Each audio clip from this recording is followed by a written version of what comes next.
বৃষ্টি না বাড়িতে বসে দেখতেই মজা লাগে, রাস্তায় বেরিয়ে একদম ভালো লাগে না। একদিকে তো মাথায় ছাতা, আবার ওদিকে রাস্তায় জল। এইটুকুনি বৃষ্টিতে দেখো জল জমে গেছে, তাহলে সারা রাত বৃষ্টি হলে আমরা মনে হয় সাঁতার কেটে যাব। এইদিকে দেখো মিষ্টির দোকানটা কিভাবে আমাকে দেখছে, ভালো লাগে বলো এভাবে যদি তাকিয়ে থাকে? যাই হোক, আমি অ্যাভয়েড করে চলে এলাম আমার কাজে, সেই অফিসে গ্যাসের। আজকে ফাইনালি কাজটা হবে হয়তো। যাই হোক, আমার কাজ কমপ্লিট হয়েও গেছে।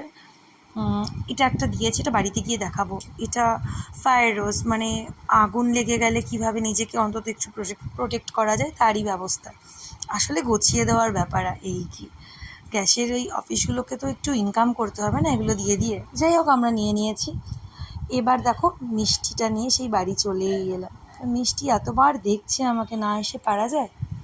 আর এই ফুলগুলোকে কী ফুল বলে জানি না, ভারী মিষ্টি দেখতে। যাই হোক, এই যে এটা আমি রান্নাঘরে সেট করে দিয়েছি, আর আমি আমার কফি বানিয়ে নিয়েছি। চলো আজকের মতন